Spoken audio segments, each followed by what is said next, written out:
Hello, and welcome to Boring History for Sleep. Tonight, we are setting aside our modern comforts. We are dimming the lights on our present world, on our central heating, our soft mattresses, and our quiet private rooms. We are letting them fade into the background. We are stepping back, way back. Find a comfortable position. Allow the weight of your body to settle. Let your breathing slow, let your shoulders relax, and allow your mind to drift with me. We are traveling together into the deep past. We are journeying to a night so cold that your breath turns silver in the air. A night where the stars feel sharp enough to cut. Let's begin. It is late. The world is dark, and the ground beneath your feet is frozen solid. Your boots crunch over frost-hardened mud. The air is biting, a physical presence against your skin. You look up at the cottage. It is made of uneven stones, dark and silent. From a crooked chimney, the smell of smoke drifts, but it is faint, thin as a sigh. It is the only sign of life. Now, dim the lights in your mind. You push open the rough, heavy wooden door. It moves with a groan, and the cold follows you in. It enters with you like a guest who refuses to leave, a shadow that clings to your cloak. The cottage is small. You are standing in what is essentially one single room. The roof is low, so low you feel you could almost reach up and touch the beams. The walls are made of uneven stone, gathered from nearby fields. The fire, which was the center of life just hours ago, has burned down to embers. In this dim, fading glow, shadows tremble and leap across the beams. And you feel the temperature. You feel it instantly, like a physical weight pressing on your chest. It is not the clean, dry cold of a modern winter. It is a damp cold. A penetrating cold that seems to seep through everything you own, through your wool cloak, through your linen tunic, right into your bones. Yet somehow, this is home. This is the place where people lived, worked, loved, and dreamed. The first thing you notice after the cold is the air. It is heavy.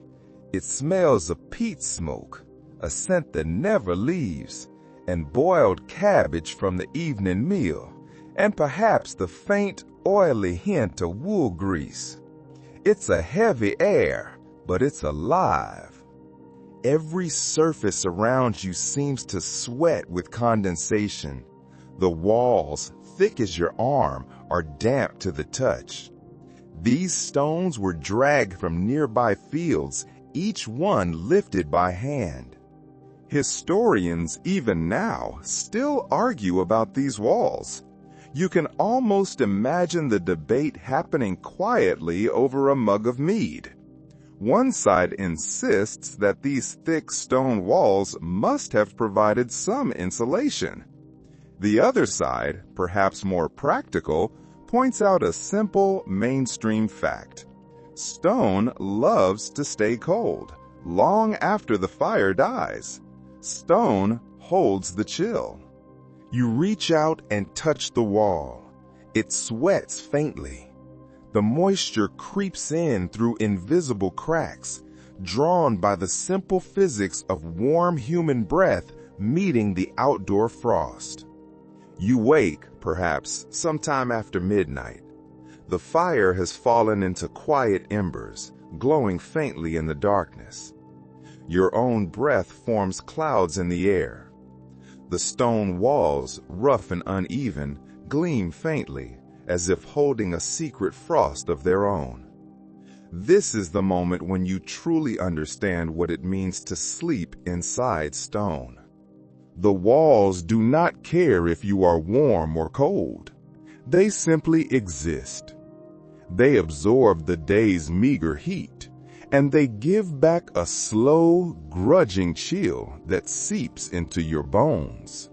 This small, humble space, this is the entire world for the family within. Shelter, work, and dreams all compressed into a single stone box. It's small, humble, and astonishingly, stubbornly alive. Inside this stone box, a family of 6 is trying not to freeze to death while they sleep. And perhaps, as the narrator of our source text imagines, they are joined by 2 goats and a hen with personality issues. It's a crowded, breathing space. You probably wouldn't survive this night yourself, not without a miracle, or at least without huddling beside the cow. Imagine the family preparing for their rest. The eldest son pokes the fire one last time, a quiet, repetitive movement. The mother mutters a prayer, her voice a low hum in the smoky air. The youngest child, already overcome by exhaustion, is curled up and asleep on a simple pile of straw. You watch them shuffle and settle. Each movement is economical, practiced, learned from a lifetime of repetition. They have survived winters before. They know this rhythm. It is a dance of survival. Gather together, share heat, sleep lightly. It is not romantic, though later storytellers would try to make it so. The smell is rank. It is the smell of animals, of human sweat, of unwashed wool. The floor is just packed earth, and it gives off its own damp, cold perfume. And yet, there is tenderness here. You see it as the father tucks the blanket around his daughter's shoulders. This blanket is not a single woven piece. It is a patchwork, a heavy quilt of rough wool and old, worn-out cloaks stitched together over years. You hear the tenderness as he whispers a blessing, something about saints watching the house until the dawn. Your gaze drifts to the hearth. It is the center of this world, a shallow pit lined with stones, glowing faintly. A pot swings over the coals, iron black and dented. This small fire is the soul of the house. The family tends this fire like a living creature. It is never, ever allowed to die completely. To a medieval peasant, this was not just a kitchen. It was the thin line between survival and the cold that pressed, always pressed against the door. If it goes out, the consequences are immediate and exhausting. Someone must trudge through the dark and the frost to a neighbor's house. They would carry a small clay pot designed to borrow a single glowing ember, and they would pray every step of the way back that the wind doesn't snuff it out. This ritual was called fire borrowing. In some villages, it was a cornerstone of neighborly trust. To refuse to share your fire, your single ember, could mark you as heartless or even cursed. Fire is not convenience. It is survival.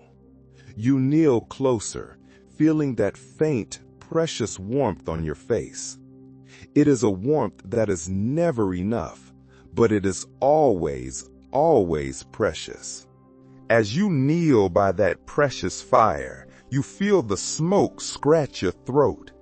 You blink in the flickering light, watching the smoke coil lazily toward the low rafters. It doesn't rise up a neat chimney. Most peasants in Northern Europe slept in these single-room cottages where living, cooking, and sleeping all blurred together.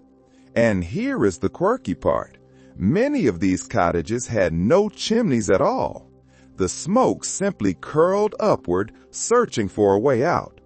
It would escape slowly through holes in the roof or through the gaps under the eaves. The result was predictable: lungs that aged before their time. Rafters blackened into near charcoal. People adapted. They learned to live inside smoke as fish live in water. But this smoke, this constant, acrid presence, served a purpose. It was a smoky blessing. The quirky truth is that the smoke had several unexpected benefits. Meat hanging from the beams was slowly preserved, cured by the very air in the cottage. The smoke discouraged insects from nesting overhead. It even hardened the wooden beams, coating them with a smoky armor that resisted rot. Modern restorations still find these centuries-old rafters stained glossy black, proof of countless fires below. The debate, of course, remains. Some scholars claim this smoke drove insects out of the bedding and the thatch. Others think it simply made everyone half blind by the age of 40. It is very likely that both are true. Your gaze drifts upward, following the smoke to that roof. You notice the faint outline of thatch and the thin, dark cracks where, on a clear night, stars might sometimes appear. Each gust of wind makes the rafters groan softly. Tiny flecks of straw, dislodged by the wind or by something moving above, fall from the darkness. This is the medieval ceiling. It is a living thing. It creaks, it sheds, and it breathes. It is a strange and fragile covering, this thin layer of vegetation standing between you and the frozen sky. The roof is made of bundles of straw tied to the wooden beams. It is layered thick, but it is never tight enough to be perfect. It is well recorded that many cottages use thatch mixed with mud or even animal dung. This strange combination, odd to our modern minds, actually made the roof heavier and more water resistant. It helped the roof last longer and kept it from blowing away in a storm. The smell, however, was unforgettable. But to those who lived under it, that smell meant safety. And when it rains, the sound is soothing at first, like a lullaby, until, inevitably, it begins to drip through. A few drops fall, tapping into a pot kept near the bed for just this purpose. It is a quiet, steady rhythm that peasants grew used to. Curiously enough, these same roofs often housed creatures that treated them as home. Mice, sparrows, even hens nested among the straw. Farmers joked that their chickens were overhead tenants.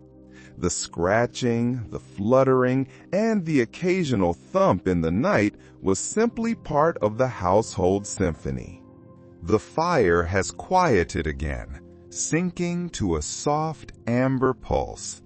But the air, despite the dying embers, feels warmer now. It feels softer. It is filled with the faint, rhythmic hum of shared breath. You shift slightly on the straw mattress, a rustling sound in the quiet, and you realize, with a deep understanding, that the warmth in this cottage does not come from the fire alone.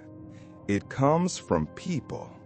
It comes from bodies pressed together in quiet solidarity.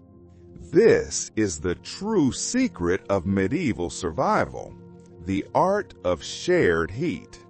It is well known that families in these small cottages slept close. They slept pressed together, not only from affection, but from simple, cold necessity. The human body, after all, is a furnace. a small, slow-burning furnace. A cluster of bodies wrapped together in rough blankets can raise the air temperature in their immediate vicinity by several crucial degrees. It is a form of human insulation, improvised, alive, but remarkably effective. The idea of each person having their own bed, their own private space, would have seemed absurd to a medieval peasant family. It would have seemed wasteful, even foolish. Why waste warmth like that? So, picture the scene. It is the heart of the night. The family is settled. The father lies closest to the door. He sleeps there as both protector and as the first shield against the drafts that snake under the wood. The mother curls behind him. The youngest child, the most vulnerable, is tucked safely between them. The older children are nearby, a tangle of limbs and blankets, fitting themselves together like puzzle pieces. Privacy does not exist here. No one expects it. The sounds of sleep are familiar and constant. The soft murmurs of dreams, the shifting of straw, an occasional unapologetic snore. To our modern ears, it might seem chaotic, even unpleasant. But in this cottage, it is the sound of comfort. It is the sound of life. Because alone, you would freeze. Together, you endure. There is a deep tenderness in this arrangement. The mother's arm wrapped instinctively around her child. The father's hand resting lightly on the blanket's edge. The gentle, unified rise and fall of the family's breathing. In this world, warmth is love made physical. It is the shared heartbeat of survival. Some modern anthropologists suggest that this shared warmth created emotional bonds just as strong as the practical ones. When families slept side by side, night after night, through the long months of winter, they learned to breathe in rhythm. They learned to move as one. They learned to care instinctively for each other's comfort. As you listen, you can hear the quiet chorus of sleepers, and you realize there is a profound wisdom in this closeness. It teaches humility. It teaches patience. It teaches the art of dependence. The fire may wane, but the warmth continues, passing from body to body like a whispered promise. Art of shared heat was not limited to humans. The family's shared warmth was essential, but they had other, larger furnaces, and these furnaces were alive. Even the animals play their part. You look toward the edge of the sleeping area. A small piglet, or perhaps two, lies near the feet, breathing out a steady, damp warmth that seeps through the straw. The goat near the hearth shifts, emitting a quiet grunt, and the air stirs with its life. It is well known from historical records, from church writings, and from surviving illustrations that peasants often shared their living quarters with their animals through the cold months. Contemporary sources from the period mention that in many northern villages, livestock shared the living space at night. A cow, a few pigs, chickens, perhaps a goat or a dog, all occupied the same single room as the family. The idea seems strange, even repulsive to our modern sensibilities. But for those who lived by the harsh rhythm of the seasons, it was both practical and necessary. Cows, goats, and even geese were brought inside during the deep winter. Their body heat was a significant contribution, filling the air. A single cow, a large, breathing creature, could give off as much heat as several small fires.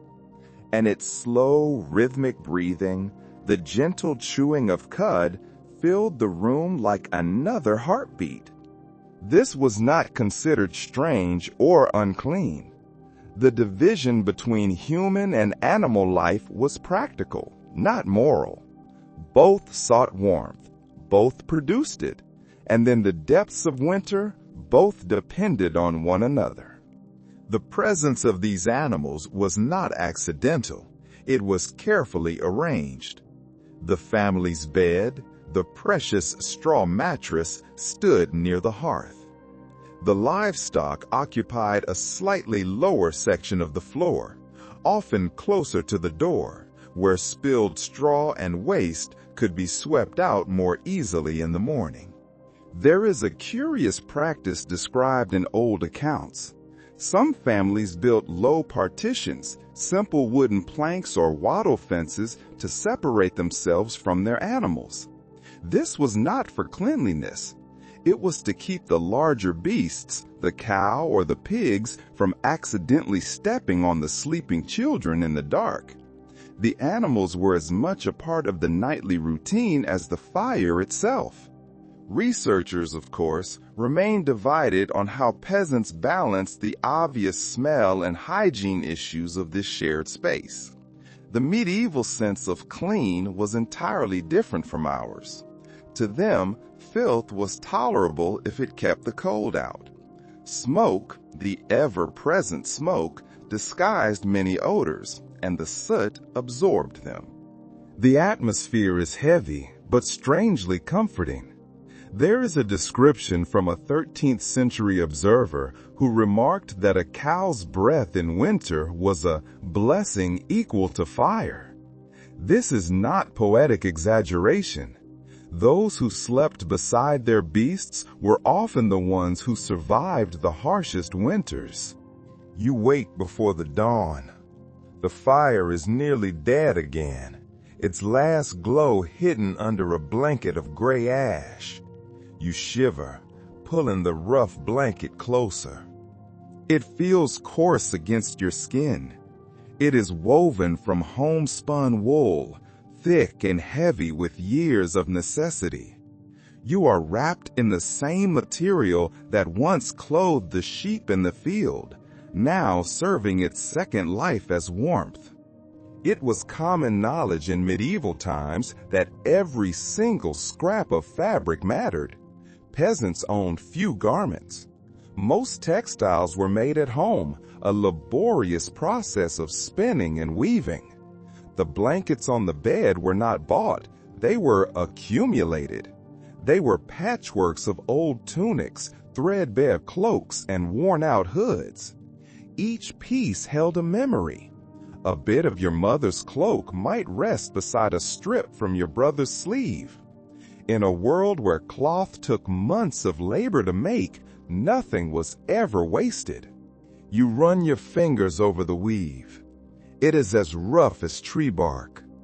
The wool scratches, but it holds the heat like a secret. Beneath it, a layer of straw crinkles softly. To sleep under everything you own is not an act of desperation. It is a habit. It is the rhythm of winter. Curiously, in the colder regions of the north, people sometimes slept in their daytime clothes. They simply added layers instead of removing them. A tunic, a cloak, and a wool cap could mean the difference between a night spent shivering and a night spent in rest. One traveler in the 14th century observed this practice and remarked, with a hint of surprise, that the peasants slept dressed as if they feared to meet dawn in the open field. He was not wrong. Warmth was a form of armor, even in sleep. According to parish records from rural England, families might also use sheep hides with the fleece still attached as extra covers. The smell must have been earthy, pungent, and deeply animal, but it worked. You adjust your position, and the movement creates a faint creak from the wooden bed frame. The ropes strung beneath the straw mattress are loose. They sag like tired bones. Beds of this kind required regular physical tightening. This is the origin of the old saying, "Sleep tight." The phrase has survived for centuries, a simple instruction for comfort that few of us remember the origin of. You pull the blanket tighter, grateful for its simple weight, grateful for the comfort of something, anything, heavy between you and the cold. There is an odd beauty in the simplicity of these layers: wool, straw, linen, skin, and finally, breath. Each one trapping just a little more warmth than the last. You roll onto your side, and the straw beneath you whispers softly. The bed itself creaks, a tired voice in the quiet room. In the faint light of the dying embers, it looks nothing like our modern idea of comfort. It is a simple frame of rough-hewn timber, a lattice of sagging rope, and a pile of straw. Yet it holds the full weight of every night's dream. It is well recorded that medieval beds, even in these humble cottages, varied depending on the region and the wealth of the family. The very poorest, those with nothing, slept directly on the floor. They slept on simple piles of straw, sometimes contained within a canvas sack, which was called a bed tick. Others, perhaps with a bit more stability, had low wooden frames. These were strung with ropes woven in a loose crisscross pattern that sagged over time under the weight of the family. To tighten them, one would pull on a wooden peg or simply undo the knots and retie them, pulling the ropes taut. The saying, "sleep tight," that echo from the past, comes directly from this small nightly ritual of maintenance. The straw mattress that lay on top of those ropes was not a permanent item. It was a living part of the agricultural year, filled with whatever the season offered. It would be stuffed with fresh wheat straw after the harvest. In summer, it might be filled with dried rushes from the riverbank. In coastal towns, it might even be seaweed dried on the beaches. The scent of the bed changed with every refill. At first, it was fresh and pleasant, a faint memory of the fields and the sun. But after weeks of use, weeks of sweat, smoke, and the inevitable fleas, that sweetness faded. Still, it was softer and warmer than the cold, packed earth or the stone floor. Curiously, in a few rural areas, people used dried heather instead of straw. It smelled sharp and clean, and its springy stems made the bed noticeably softer. This was a rare luxury if you could find enough of it. Folklore naturally claimed that sleeping on heather brought good dreams and discouraged bad spirits. The real benefit, however, was probably just a better night's rest. Archaeological findings reveal that wealthier peasants, those with more resources, sometimes built box beds. These were marvels of insulation. They were beds enclosed on three sides with thick wooden panels. The warmth inside such a small, contained space must have been extraordinary. Even a single candle or just the breath of two people could raise the temperature noticeably. Some of these beds even had sliding doors or thick curtains that could be pulled shut at night, transforming them into tiny, private sleeping chambers. For a family living with no privacy, these enclosures offered both precious warmth and a rare moment of quiet. You can almost feel the comfort of lying inside one. The wood walls around you hum faintly, holding your breath in. Outside, the room is filled with the sounds of animals shifting and the slow, steady rhythm of the wind against the door.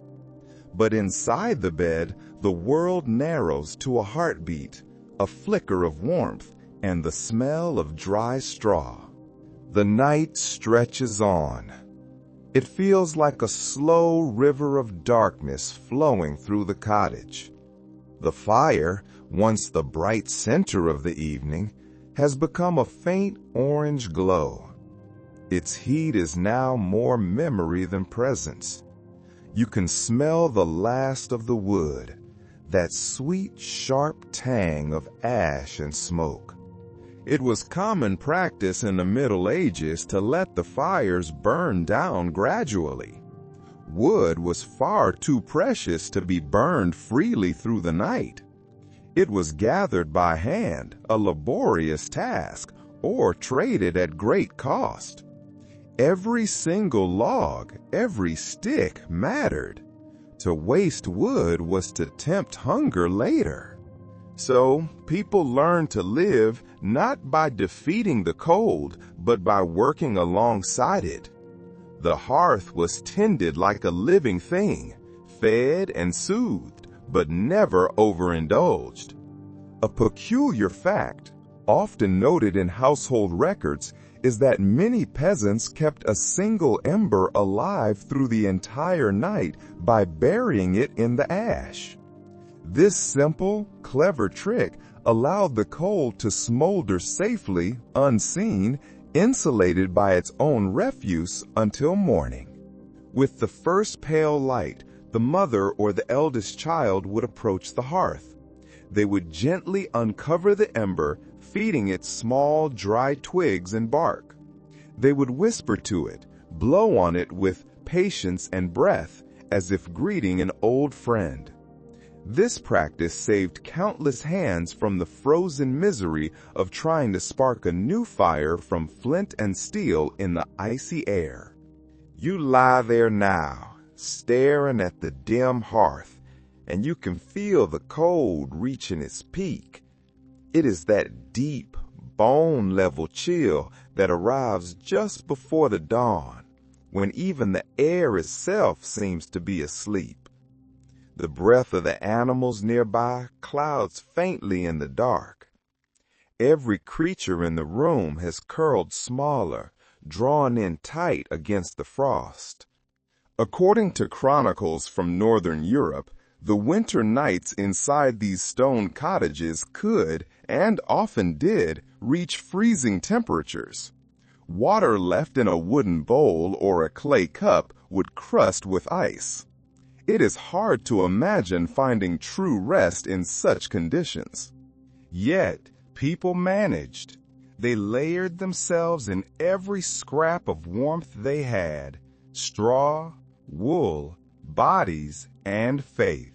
And curiously enough, sleep itself seemed different then.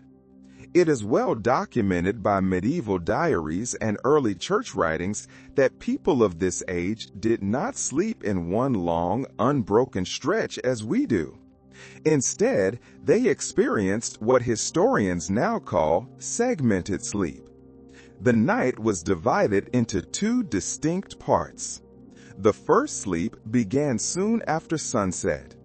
It was a deep sleep, born of exhaustion, and it lasted for a few hours until the middle of the night.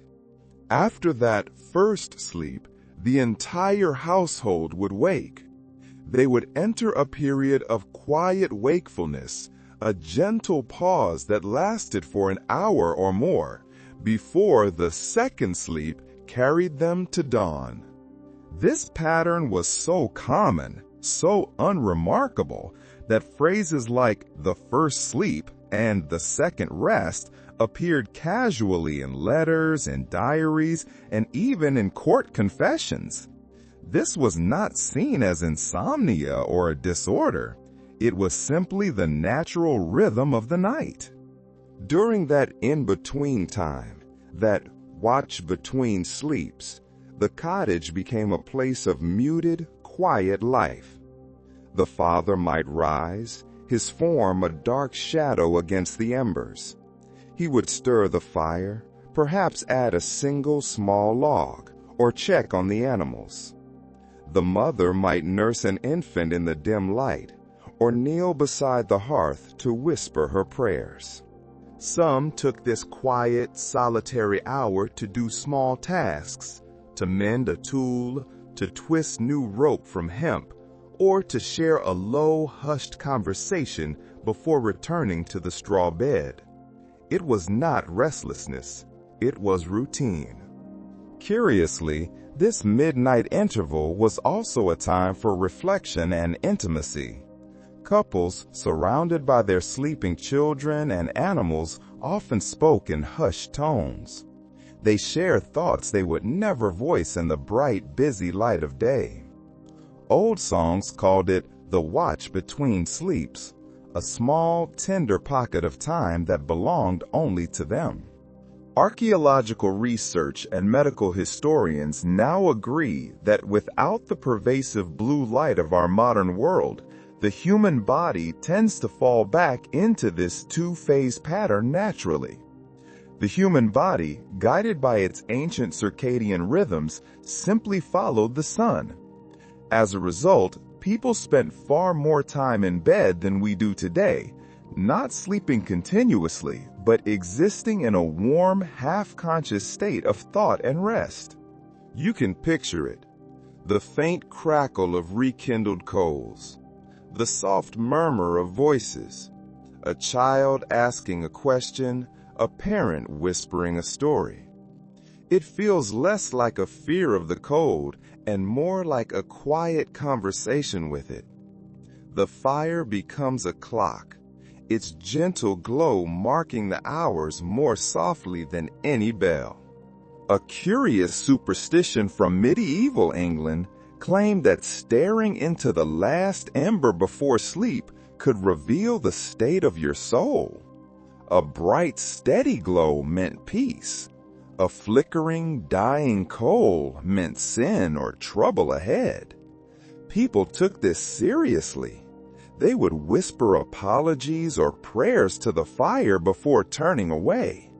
In these long nights of smoke and silence, the fire truly was a companion. It was almost alive. The second sleep comes slowly, wrapped in the hush that follows the fire's last sigh. You stir, and you feel the fabric of your nightshirt. It is coarse, but it is familiar. It is a comfort that scratches rather than soothes. Medieval bedtime was not about softness or privacy. It was about ritual, about layers, and about a deep, abiding faith that the night would pass without harm. It is well recorded that even the poorest peasants had some form of night garment. Usually, it was the exact same linen shirt worn during the day, simply loosened at the neck and belted with a strip of cloth. Wealthier folk, perhaps a farmer with a bit more land, might own a separate nightshirt, long and simple. It was meant to protect both the skin and the bedding from grime. Cleanliness was relative, but linen had one great gift. It breathed, even in the heavy, smoky air of the cottage. That mattered. You tug at the rough sleeve, feeling it scratch against your wrist.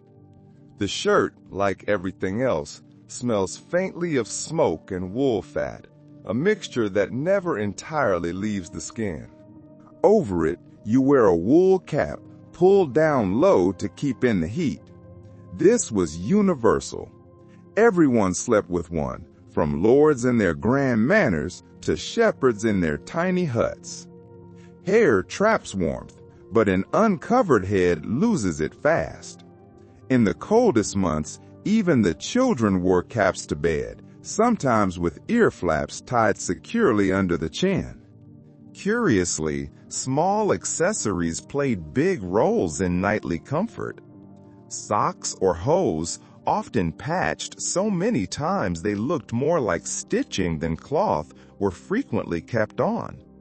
Gloves, too, were sometimes worn indoors. Archaeological studies of bedding from this time reveal another layer of comfort. Dried lavender, mint, or wormwood were sometimes placed between the bedding layers, tucked into the straw. People believed these strong-smelling herbs repelled fleas and sweetened the air. Whether or not they truly worked against the insects, their faint scent must have carried a whisper of summer into the bleak, frozen heart of winter.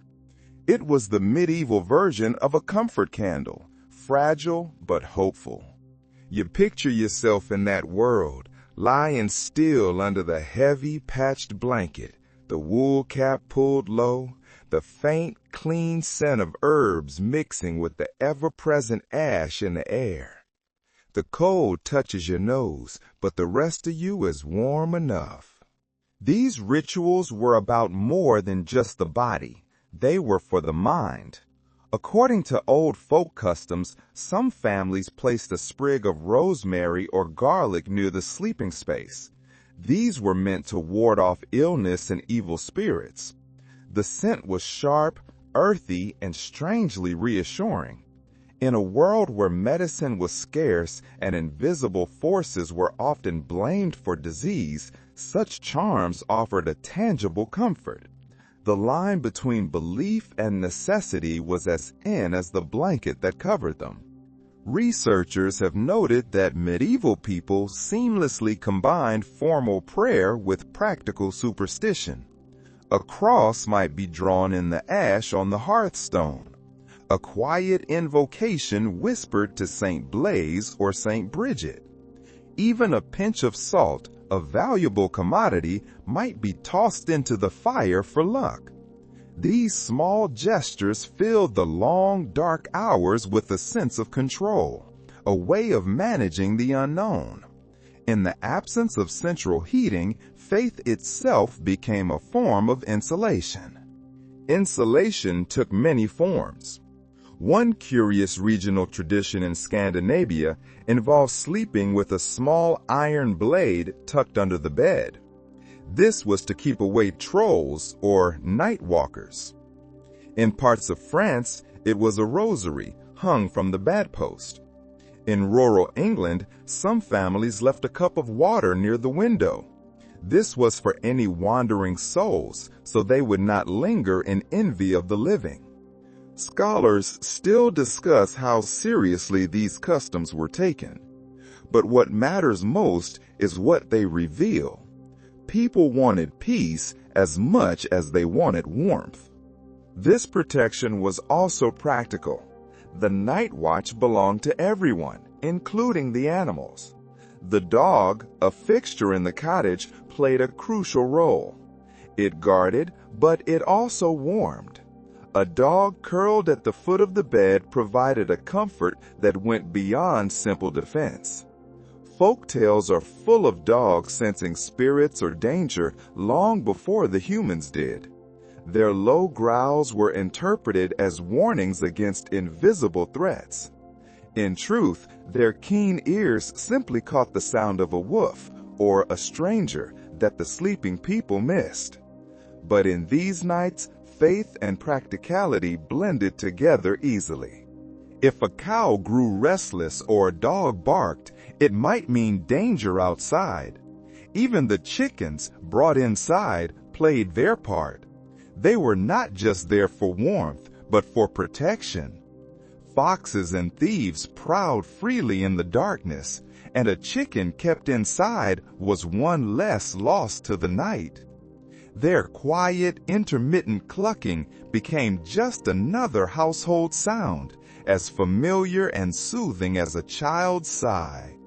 As the first faint morning light begins to seep into the room, your gaze drifts toward the window.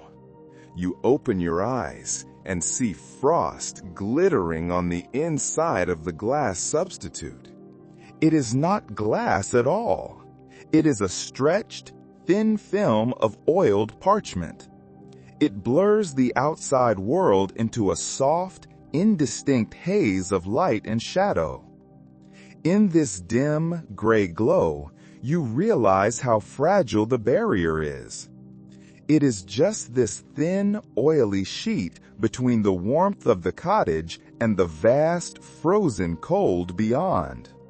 It was common practice for peasants to use these materials, oiled cloth, parchment, or even stretched and dried animal bladder, as window coverings.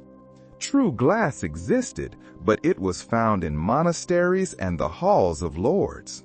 It was rare and impossibly costly. This thin material let in a precious sliver of light while blocking the sharpest edge of the wind. It could not, however, keep out the cold entirely.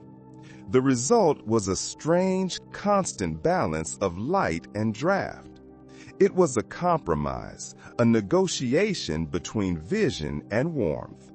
You can feel it now, a faint, persistent breeze sneaking in through the cracks around the wooden frame. The chill moves like a ghost across your face, gentle but unmistakable. Archaeological findings confirm what common sense suggests. Windows in these stone cottages were often tiny, no larger than a man's forearm in width. The smaller the opening, the less heat escaped. In summer, wooden shutters might be left ajar to let in air, but in winter, every gap was a threat. Thick, uneven wooden shutters were pulled tight at night and fastened with iron hooks. Sometimes, straw was stuffed along the edges to block the whistling wind. These methods sound primitive, but they worked well enough to keep families alive. Curiously enough, the oiled parchment itself gave the room a special, unique quality of light. The sun did not pour in. It did not illuminate. It diffused softly, painting everything in the room in tones of amber and honey. It was a dim light, but it was warm to the eyes. It created a permanent twilight that softened the hard edges of the stone and the rough-hewn wood. In some northern regions, animal bladders, often from pigs or sheep, were stretched over wooden frames instead. When dried and rubbed with oil or resin, the material became translucent, watertight, and flexible. Historians still discuss whether it provided any meaningful insulation, but its role in shaping the atmosphere is undeniable. Through it, daylight arrived like a memory rather than an illumination. A peculiar practice mentioned in rural chronicles describes people sealing the window edges with animal fat during the coldest weeks. The fat would harden in the chill, plugging the gaps. When it melted slightly from the fire's warmth, it gave off a faint odor that mingled with the smoke and straw. Not pleasant, but effective. You wake again, sometime before the dawn. The air has grown still and heavy. The fire is long gone, reduced to cold ash. You shift under the heavy blanket, and something tickles your neck. You brush it away instinctively. It is nothing unusual here. The cottage, for all its shared warmth and stubborn endurance, is also alive in ways you would rather not think about. It is well documented by medieval chroniclers and later physicians that the beds in peasant homes teemed with life. Fleas, lice, and mites thrived in the straw. They lived in the seams of clothing and in the deep, warm folds of the woolen blankets.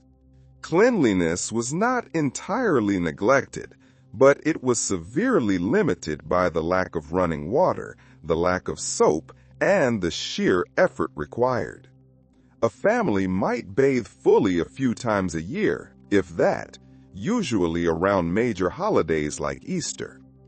Between those rare ceremonial occasions, the body simply adapted to its companions.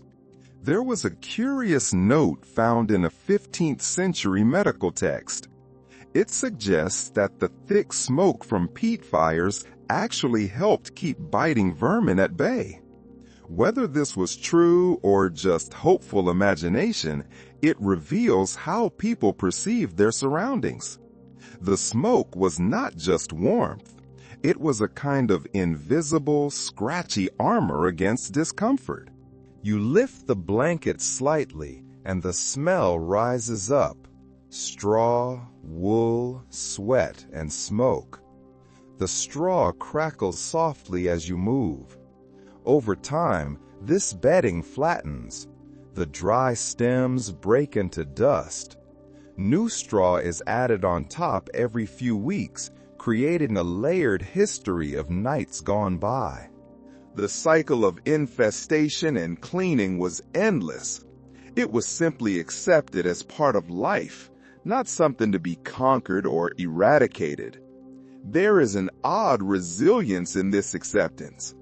To our modern minds, it might seem unbearable, but to them, it was just another texture of existence. The body adjusted. The skin grew tougher. The itch became background noise. A curious story from a 13th century French folktale tells of a farmer who sprinkled herbs and ashes into his bed to keep away what he called creeping guests. Some regions used dried mint or tansy for the same purpose, believing the strong, bitter scent would drive away pests. There is even a certain dark humor in how they treated these inconveniences. In some regions, fleas were jokingly called the poor man's jewelry. Finding a few in your blanket meant that at least you were still warm enough for life to thrive. Laughter, perhaps, was the only luxury that was free of cost. Sleep, in this context, is never deep or still. It is a constant negotiation between exhaustion and irritation. And yet, somehow, people still dreamed. They still woke. They still lived full lives inside these imperfect living beds. The cold has deepened again. The air that slips through the ill-fitting door feels sharp, sharp enough to slice through breath. Someone in the cottage stirs. A shadow near the hearth moves, pulling a small clay jug from the shadows. You smell it before you see it. That sweet, sour, earthy aroma of ale. It is a quiet comfort in a world without modern warmth. It is a liquid blanket for the soul. It is well recorded that peasants in medieval Europe rarely drank water straight from wells or streams, especially not in winter. It was often contaminated and, in winter, possibly frozen. Instead, they brewed a weak ale, known universally as small beer. It was very low in alcohol, barely stronger than modern lemonade. But the brewing process, the boiling, made it safe to drink. And just as importantly, it was nourishing. The barley and oats left in the mixture added calories, a faint sweetness, and a little body to otherwise meager diets. You can imagine the father now, seated by the dying ashes, taking a careful sip from the jug. The ale is not cold. It has been sitting by the fire's memory. It is flat, but it is soothing. It slides down the throat and spreads a faint, gentle heat through the chest. He passes the jug to the mother, who drinks quietly before handing it back. The children, if they stir, will have their turn too. Even they drink small beer, not for pleasure, but for survival. Curiously enough, records from manor accounts mention that some families brewed this ale at home, using whatever grain they could find: barley, oats, rye, or, in hard times, even dried peas. The result was often cloudy, thick, and faintly sour. It would not win any prizes, but it kept the body moving and it kept the cold at bay. The smell of yeast and malt lingered in cottages year-round, joining the permanent perfume of smoke and sweat. The act of sharing a drink before settling into the second sleep was a form of communion. It was a wordless agreement that life, however hard, still contained these small shared kindnesses. One curious detail from brewing guides of the period mentions that some peasants added honey or herbs like yarrow or bog myrtle when they could afford them.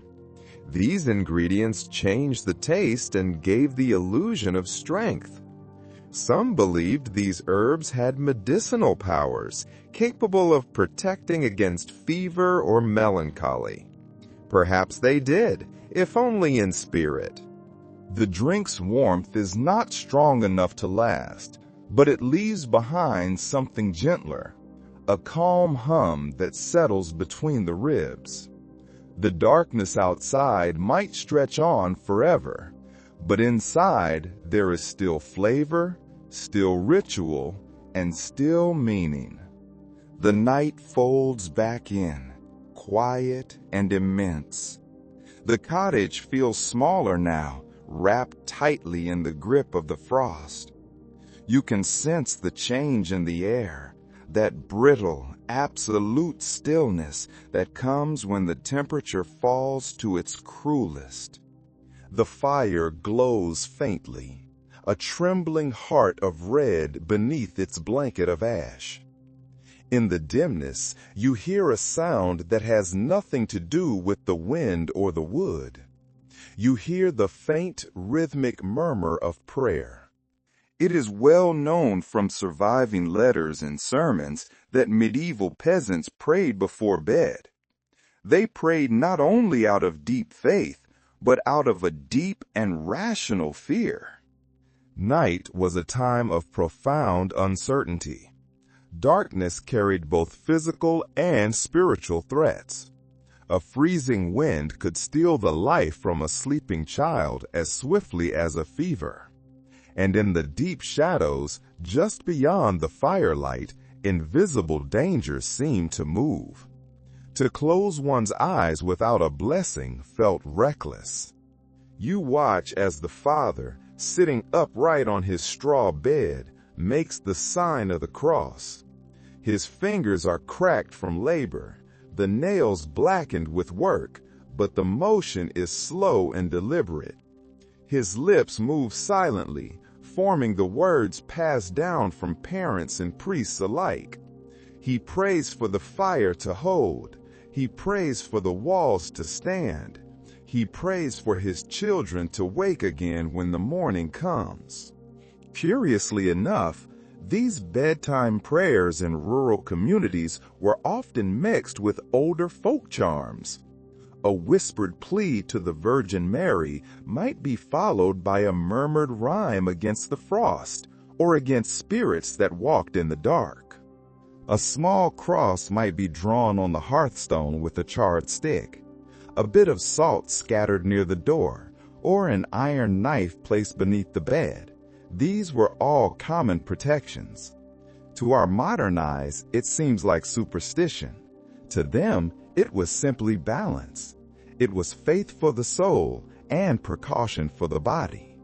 In parts of Northern Europe, families invoked Saint Bridget, the guardian of the hearth, who was believed to walk the land on cold nights, blessing the fires of the faithful. You can hear it now. The mother's voice, low and rhythmic.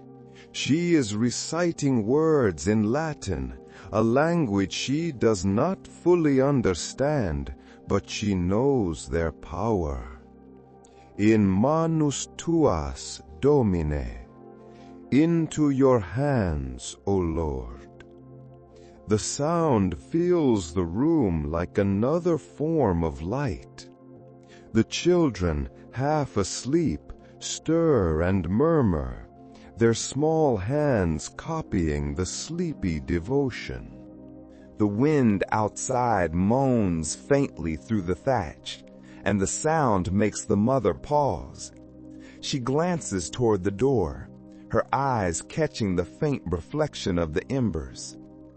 For a heartbeat, she just listens. Then she whispers another line, one that belongs not to the church, but to old village memory. Keep out the wandering cold. Keep safe the sleeping souls. There is something deeply human in that blend of reverence and fear. Faith here is not abstract. It is spoken in the language of survival. The night passes slowly, but the morning does not arrive with sunlight. It creeps in as a dim gray glow through the parchment window, a light thick with mist and cold. You wake before the others. You wake to a profound stillness. You feel your body heavy and stiff. It is the ache of long hours spent curled tight for warmth. Every joint protests. Every breath you take clouds in the air. It is well observed by historians of daily life that sleep during the Middle Ages was not a luxury. It was an act of survival. For most peasants, it was less about rest and more about conserving energy. The winter months demanded endurance, not productivity. When daylight lasted only a few short hours, the body obeyed nature's rhythm. It surrendered to the darkness, not for pleasure, but for preservation. You sit up slightly. The rough blanket slides off your shoulders. The cold rushes in instantly, biting against your skin. It feels like the air is made of knives. The fire has gone out, completely, leaving behind only a mound of pale gray ash and a few dark stones that hold no trace of heat. Your breath rises in clouds, visible proof of your own life, and a house that feels almost frozen. It is recorded in travelers' journals and household accounts that frost often formed inside peasant cottages during the coldest months. Water in cups froze solid. Thin sheets of ice coated the stone walls nearest the door. Some mornings, families awoke to see their own footprints marked in frost on the earthen floor, where the cold had crept in during the dark. To us, it might sound unbearable. To them, it was simply winter's way. A curious account written by a 15th century monk described this state of being perfectly. He called sleep a small death that saves. He observed that the peasants in winter seemed to live half their lives asleep, resting not from fatigue, but from necessity. To remain awake too long was to burn precious energy. It was to invite hunger sooner. Sleep became a kind of wisdom. A curious line from a 14th century prayer book reads, "He who endures the cold endures God's trial." The phrase captures the spirit of this life. Endurance was not only physical, but moral. It was a kind of devotion through suffering. Warmth was not expected. It was earned. The father wakes now. He rubs his face with calloused hands. He reaches toward the hearth, feeling for warmth, and sighs softly when he finds only ash. Without speaking, he stands. He pulls on his boots, which are stiff with frost.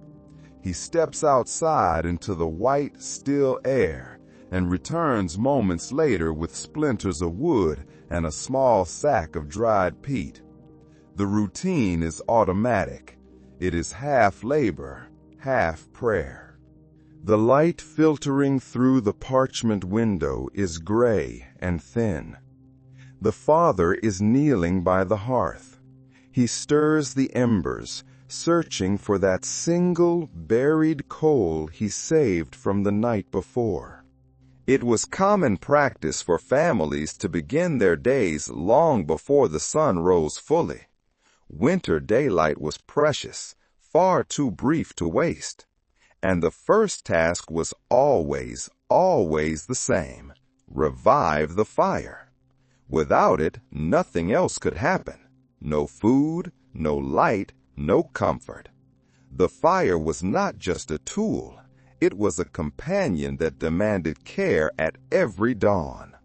A curious entry in a 15th century household manual reminds its readers to feed the flame as one feeds the soul, with patience and breath.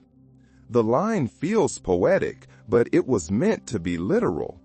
To coax a single fading coal back to life, one needed slow, steady breath, the kind of breath that came only with practice.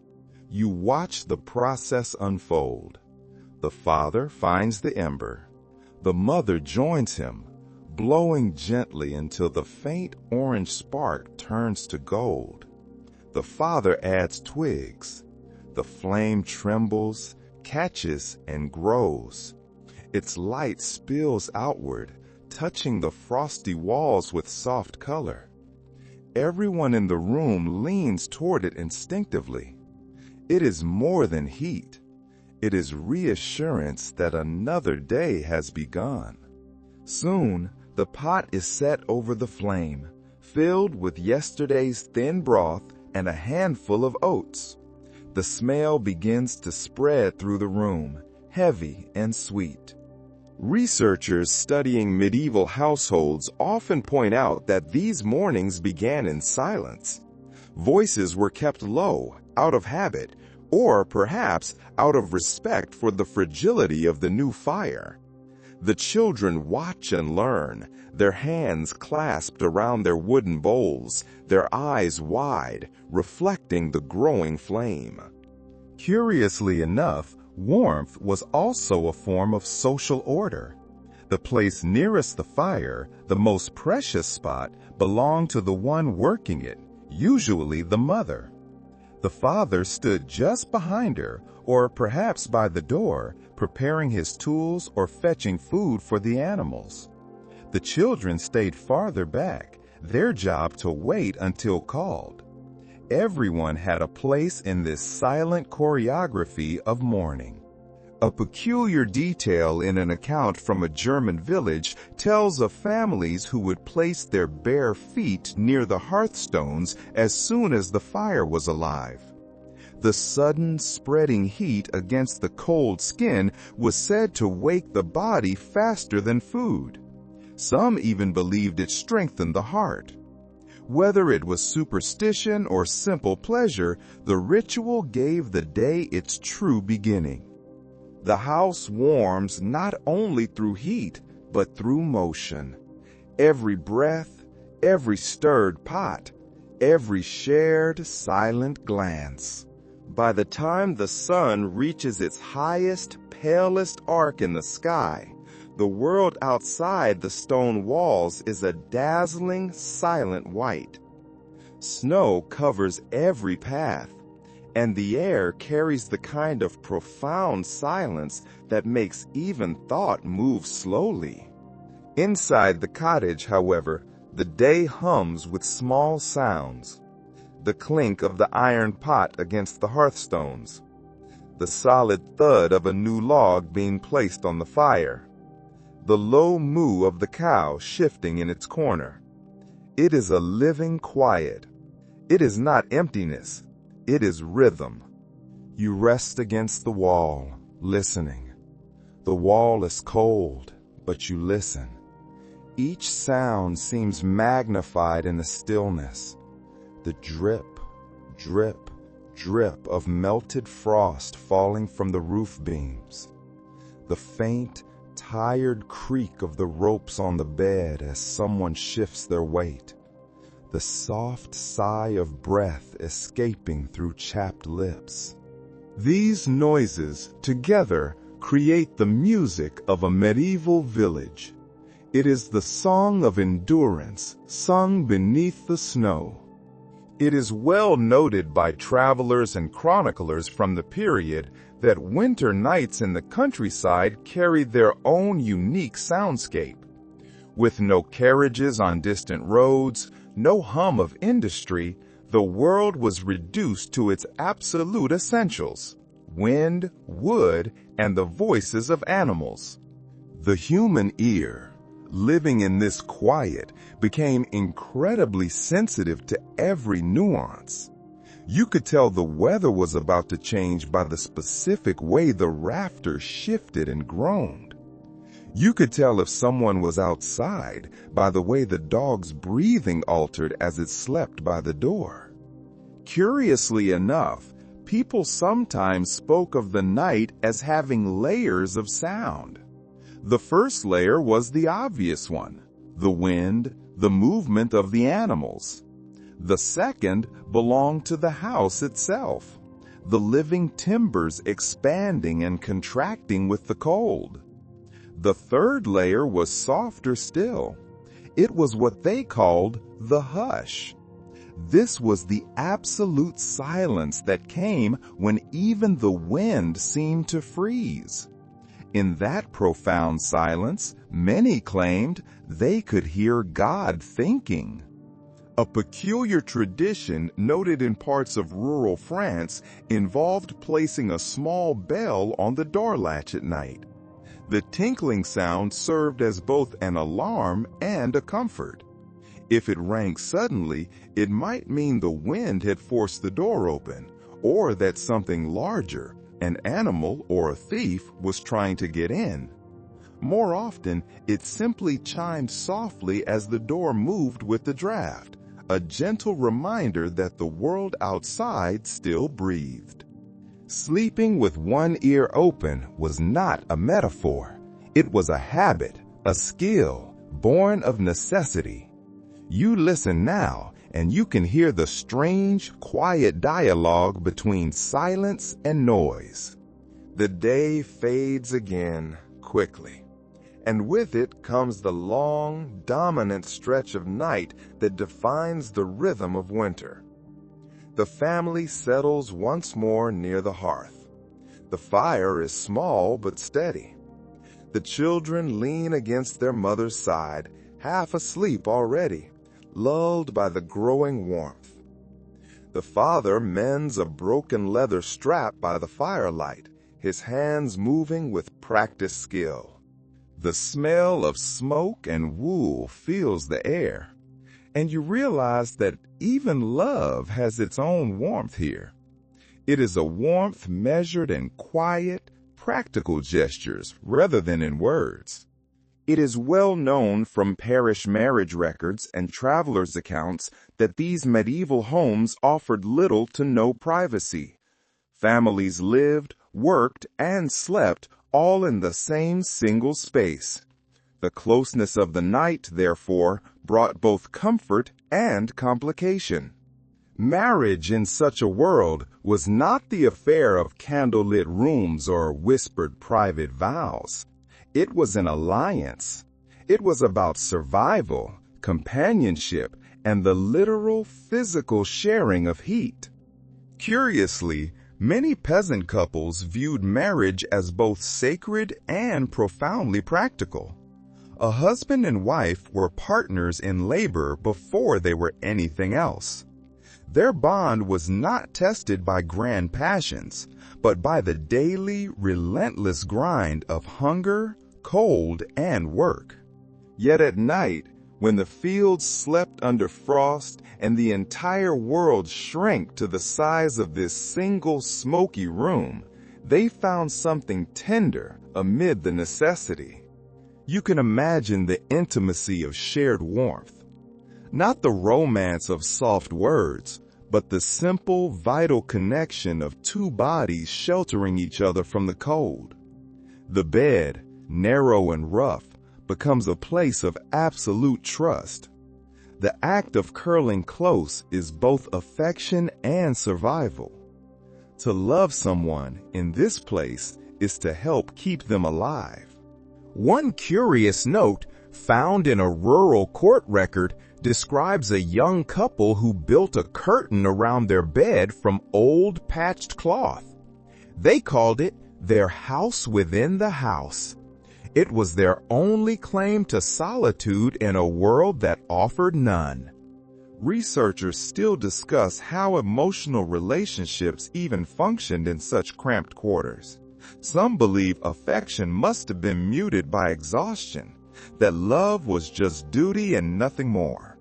But others, examining folk songs and the few surviving letters, argue the very opposite. They argue that hardship deepened emotional bonds. It made gestures more meaningful. Words were rare but powerful. When warmth itself was scarce, the smallest touch mattered most. The mother looks across the fire now, meeting her husband's eyes. They do not speak, but their gaze holds the quiet, shared weight of years, of shared labor, and of shared winters. In this life, love is not declared. It is performed again and again until it becomes as natural and necessary as breathing. The night has turned quiet again. The fire pulses low. You open your eyes in the dimness and see a small shape moving. It is a child, no more than 5 or 6 years old. He is rising from a small straw pallet to crawl closer to the central warmth. The mother, without fully waking, shifts just enough to make space. The child burrows in beside her, a small, contented sigh escaping him like the exhale of a kitten. It is widely noted in parish and household records that children in medieval peasant homes slept close to their parents, often in the very same bed. Separate rooms were a luxury reserved for the highest nobles. Even separate mattresses were rare. Most families shared what they had, layering straw and blankets to make one common nest. This closeness was not a sign of indulgence. It was, like everything else, a sign of necessity. The smaller the circle, the warmer the sleep. Curiously, the children's places in the bed often followed an unwritten, practical order. The youngest, the most vulnerable, slept between the parents. The older ones nestled on the outer edges, or perhaps shared a smaller straw pallet on the floor, covered with their own cloaks. It was a shifting, fluid arrangement, practical rather than planned. The important thing was that no one slept alone. In a winter this severe, isolation was not just lonely, it was dangerous. One traveling friar, visiting a cottage on a freezing night, described the scene with a perfect image. He said he found the babes tucked as birds beneath the hen. The image fits. Children huddled beneath their parents' arms, their small bodies absorbing and giving back heat. The sound of their breathing, light and rhythmic, filled the room like a living lullaby. But this closeness was also about safety. A peculiar account from an English manor roll mentions a fine being imposed on a peasant family whose child fell into the hearth during the night. It sounds cruel to us, but it reveals something important. The hearth, though the source of all life, was also perilous. Parents kept their youngest close, not just for warmth, but for safety from the embers. Curiously enough, the lullabies from this era often spoke of both warmth and fear. "Sleep, my heart, till the frost is gone," one old verse begins, "and angels guard the fire till dawn." These songs were not only for comfort, but for courage. They told children that the dark would end, that the fire would hold, and that their parents' arms were a shield. One custom recorded in Scandinavia describes parents giving each child a smooth stone from the hearth at bedtime. The stone would be warmed briefly in the coals and then wrapped in a scrap of cloth. The child would hold it against their stomach until sleep came. It was a small piece of the fire's strength, transferred by touch. This is not comfort as we know it. It is something older, more primal. It is the knowledge that warmth survives when it is shared. The night wears on, and the cottage settles into a silence so deep it feels thick enough to touch. You stir slightly, and the air moves around you, heavy with scent. It is not an unpleasant smell, but it is a layered one. It is rich with the story of everything that happens in this small enclosed space. The sharp smell of smoke and peat, the smell of wool and human sweat, the faint, lingering aroma of dried herbs, old straw, and the sweetness of baked grain. All of it blends together into something unmistakably human. It is the smell of life contained within stone walls. It is well noted in accounts by travelers and early natural philosophers that the scent of a medieval home was impossible to forget. Those who visited peasant cottages often wrote, with a mix of fascination and disgust, that they smelled of earth and breath.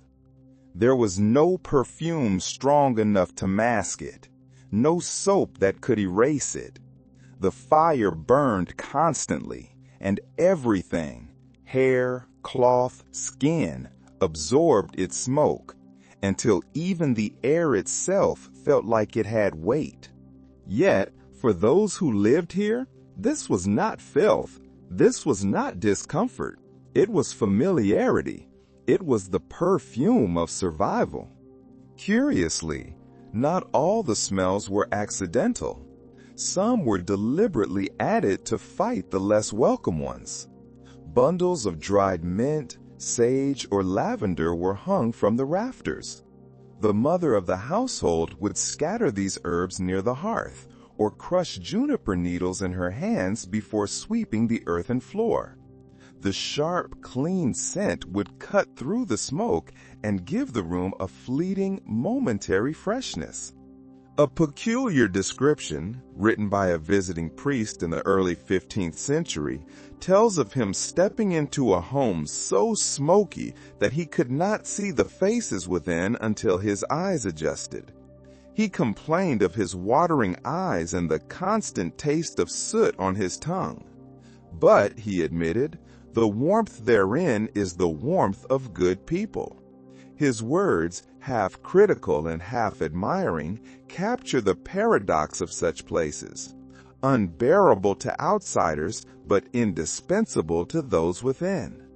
Archaeological evidence shows that the soot inside these cottages accumulated over centuries, turning the ceilings and beams a glossy pitch black. Yet, this very soot preserved the wood. It sealed it from rot and from insects. The same substance that choked the lungs also saved the home.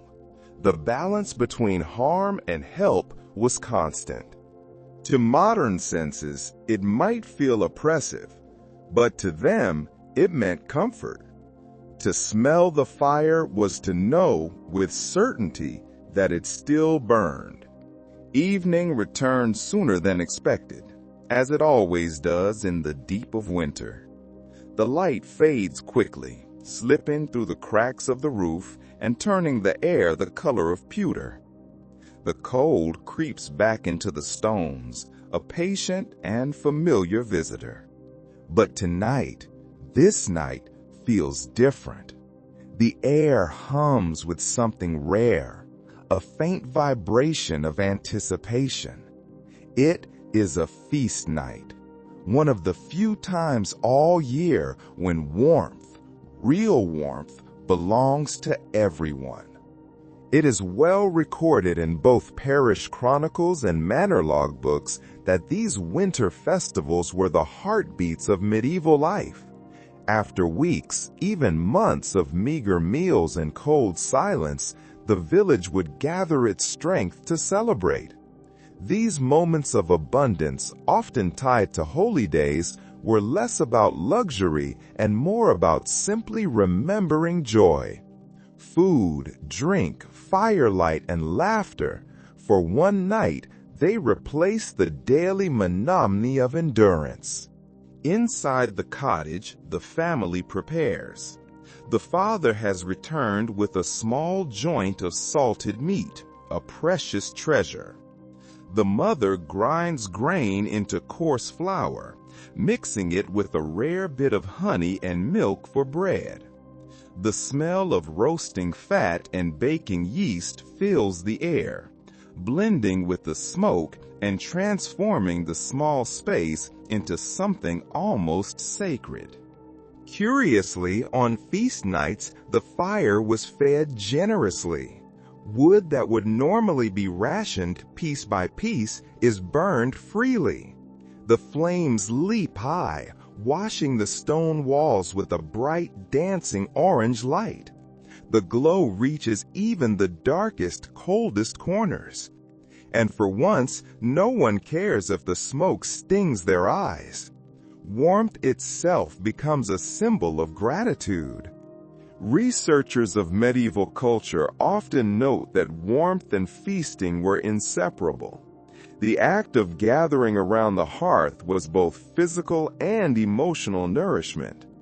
The same fire that kept the frost from the door also baked the bread, cooked the meat, and lit the faces of the family with its glow.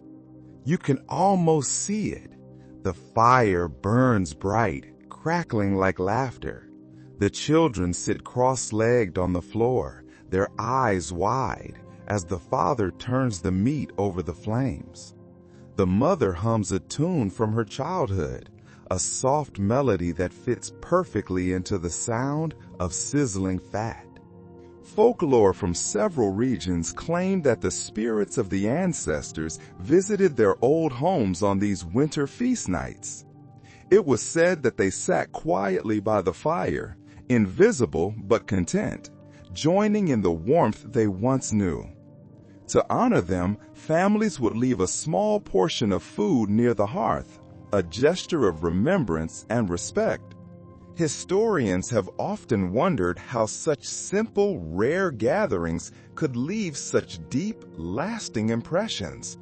Perhaps it is because warmth, once shared, becomes memory. Each feast night etched itself into the heart. The memory of this night, the laughter and the full bellies, will return in the darkest, coldest hours of February, when cold and hunger press the hardest. Memory itself becomes a second fire. The feast has ended, but the warmth of it, the feeling of it, lingers like perfume. The air inside the cottage feels thicker, almost golden, from the fire's memory. The children have fallen asleep quickly, full and warm. The mother hums quietly as she tidies what remains of the meal, her movements slow, deliberate, and calm. The father sits by the dying fire.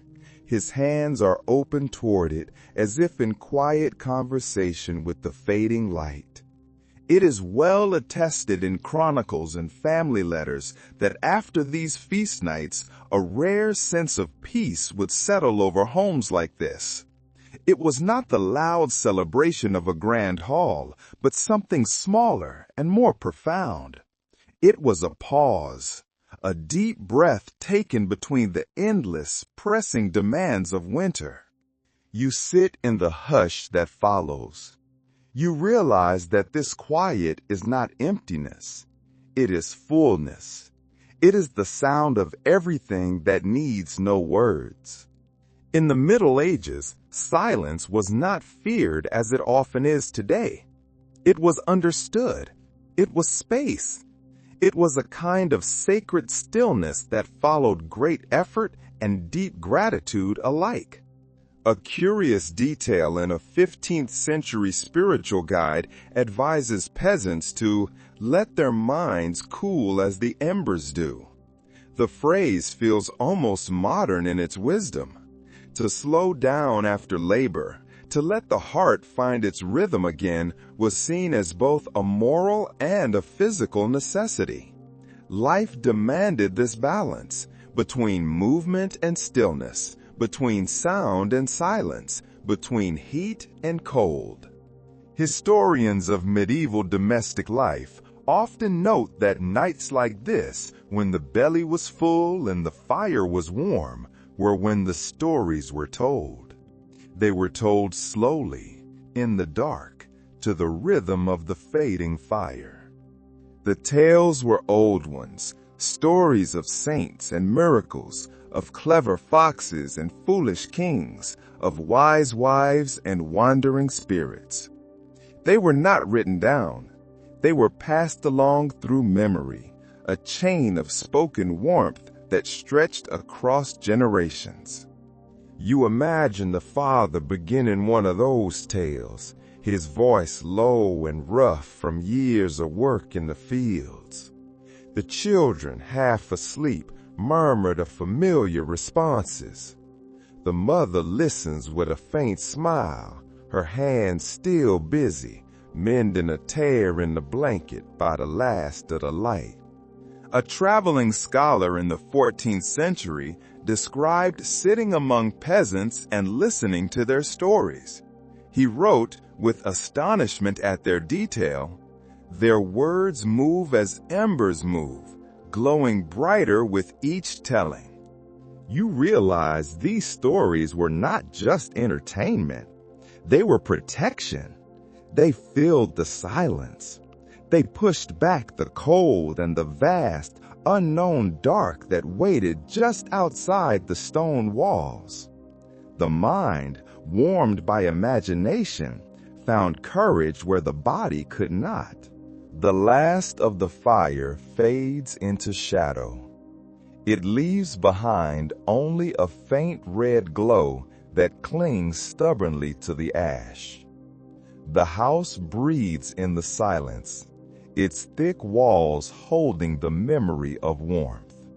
You lie awake for a while, your eyes open to the dark, and you can almost feel the weight of centuries pressing gently against the still air.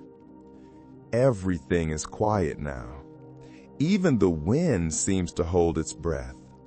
It is well recorded by chroniclers that winter nights often ended this way, slow, still, and almost sacred. There are no candles, no lanterns, just darkness wrapped around the faint, dying pulse of the hearth.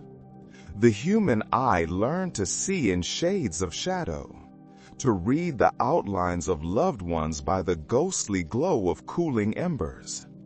To those who lived here, this was not emptiness, it was completion. A curious entry in an old Benedictine text describes the dark as a form of grace. It claimed that the absence of light allowed the soul to rest, freed from the distractions of the world. Perhaps that is what you feel now. The darkness is not frightening. It is gentle. It is protective. It hides the hardship, it softens thought, and it turns everything that moves into a kind of dream. You realize how small this space is, yet how large it feels. Within these few square meters, the entire story of human survival unfolds night after night. Fire, food, faith, and love. The night does not hide these things, it holds them. Outside, frost spreads across the fields like a silent silver tide. Inside, the air is thick with breath and memory. You understand now, as you lie in this imagined stillness, how people survived the endless winter. It was not just by fire or by food, it was by rhythm. They accepted the cold as a part of living, and in that deep acceptance, they found a quiet peace. The fire's last glow fades into blackness. The house becomes one with the night. You understand now why they did not freeze. The secret was never the fire alone. It was togetherness. It was the shared breath, the layered blankets, the patience of waiting for the light. It was the rhythm of survival turned into an art. The air is cool, but no one feels the cold anymore. The warmth lingers, invisible, woven into the straw, the wool, and the dreams. The fire may be gone, but the heat remains. The darkness feels soft, not empty, but full of life, waiting quietly for the dawn. The last ember glows one final time, a tiny sun caught in the ash, and then it fades into perfect peace. And as you drift into sleep, you carry that rhythm with you, a rhythm as ancient as the stones and as tender as the last ember dying into ash. Good night.